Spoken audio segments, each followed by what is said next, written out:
In this video, we're looking at prop firms that you must stay away from in 2026 if you do want to become funded this year. There's some prop firms that might exist, making it look like they want you to actually get funded, but trust me, that's not going to be the case. Now, I'm not exactly going to draw any particular prop firm just because that could become a whole mess. However, I will tell you these rules that you want to stay away from. So if these prop firms do, what's the saying, if the shoe does fit, then, you want to stay away from those prop firms. And at the same time, I'll show you the prop firm that I'm going to be mostly using in 2026 for futures, which is kind of what my focus is on. So I'll do a bit of Forex and futures.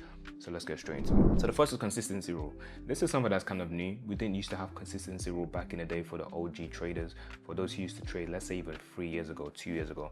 This wasn't the case, right? This is kind of a new rule that prop firms have realized, oh, if we introduce this is only going to make traders blow more accounts so we can make more money. So the key thing to consistency rule is that if there is a consistency rule kind of in the 10%, 20%, that kind of rubbish, this is extremely bad, because what this means is that they are pretty much stopping you from getting funded or even passing the challenge pretty quick. I'll show you an example. Okay, so we're looking at funded next. This is a prop firm that I'll personally be using a lot, and I'm going to tell you why. However, let's look at the consistency rule, for example.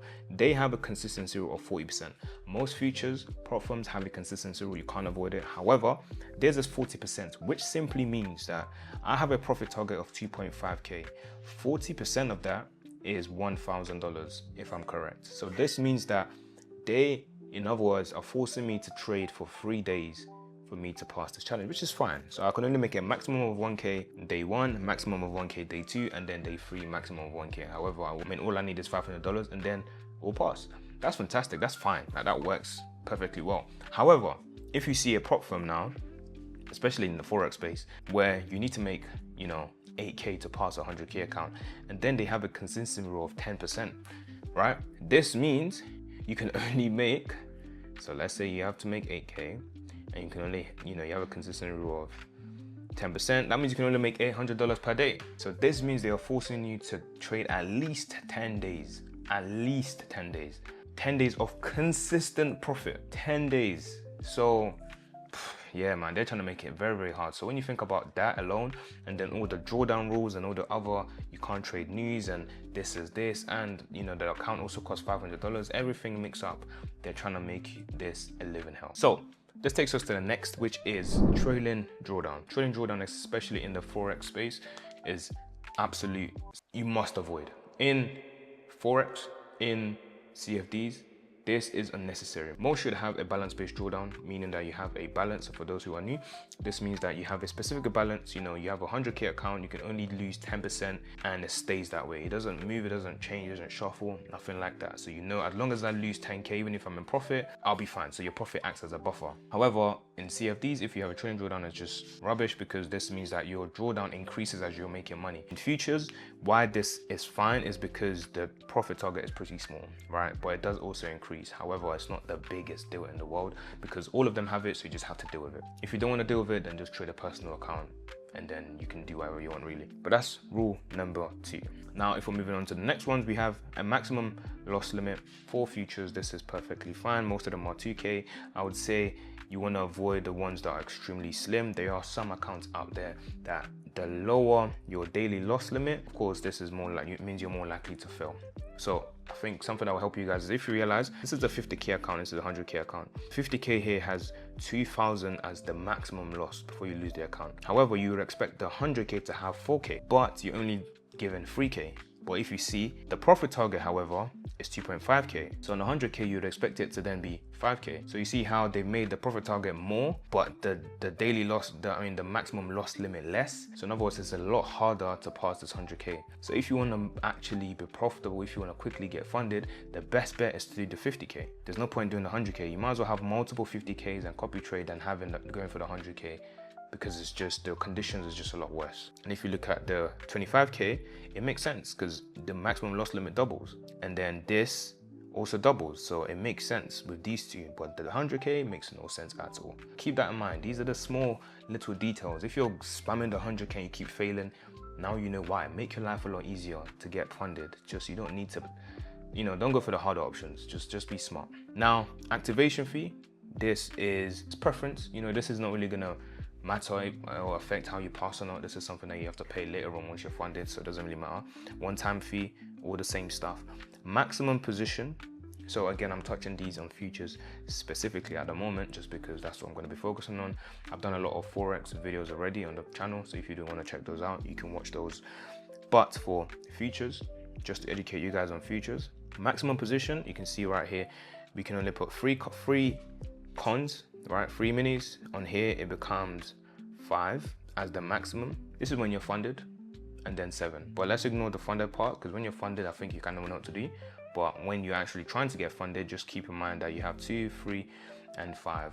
Ultimately, this doesn't matter much. I believe that if you even try to go for a bigger position, it will tell you cannot do so. But I found that 3 minis and 30 macros has been perfectly fine. In terms of risk management, that is perfectly fine. I don't really have to, they're not limiting me too much from taking a 1% trade if you're even on the 1 minute time frame. So it's not much of an issue. And then we touched on the consistency rule already. So this, just be very, very careful. And ultimately the reset fee is pretty affordable, right? This is $149, some are 180 something. So pricing is completely up to you. However, funded next here is extremely affordable. So overall, why I'm going funded next is because it's the cheapest and it's got a very low profit target, right? A very, very low profit target. I'll show you another example of another prop firm that is pretty good as well, right, that you can use. So this is another futures prop firm. This is very, very good as well. You know, I do like them. This is my funded futures. Now I would recommend going for the Pro. Why the Pro? Because I found that most firms, if they offer things like Rapid or Core, in fact Rapid would usually allow you to pass the challenge quickly, but they'll make it absolutely difficult for you to get a payout, or at least consistently make a payout. So I'd kind of stay away from the things that are cheaper, because if it's cheaper, most of the time it's for them to quickly make a lot of money. Now it's a business at the end of the day. They're gonna make money, we gonna make money. So just using that, I'm gonna go for Pro every time, because Pro is the one that gives you the rules where it makes the most sense for you to make money consistently. However, they make it more expensive. So with the Pro, you will see that payout frequency bi-weekly, great. Profit target is 3K, just same as funded next. Maximum position is free contract, the same as funded next. Daily loss limit, none, same as funded next. Maximum drawdown, all the same in the industry. Oh right, actually, correction, profit target is 3K.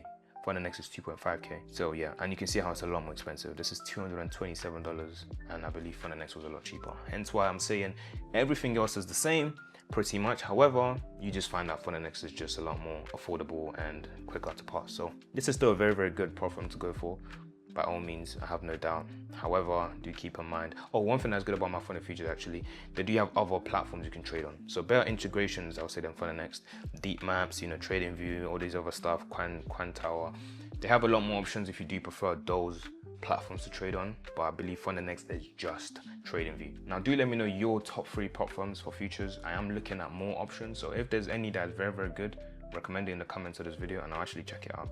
But this is Topstep. Now Topstep I haven't used at all. I've used the other two. Topstep I haven't at all. However, I hear of Topstep a lot and I've looked at the trading conditions and it seems pretty good, right? Everything else is standard, but they even provide you with more maximum position. I'm not sure if this is on the funded stage or not, but you see that you do get more contracts to trade. One thing I will say for Topstep for sure is that it is the cheapest of everything. $89 a month compared to the rest is the most affordable option I have seen so far. So maybe there's some hidden rules I'm not seeing, like they're not, you know, this is all I can see. I can't see any other rules. I don't know if they're hiding anything. If there's something I've missed, do let me know in the comments of this video. However, these are the top 3 prop firms I'll probably be using this year. Very, very good overall. Can't recommend them enough. I've used the first 2 and I'll leave a link in the description of the video if you guys do want to check them out. But these are the key things that you have to stay away from if you do want to make your life easier to pass challenges. Do keep those in mind, take a note of it. Thank you guys for watching and I'll see you guys in the next one. Peace.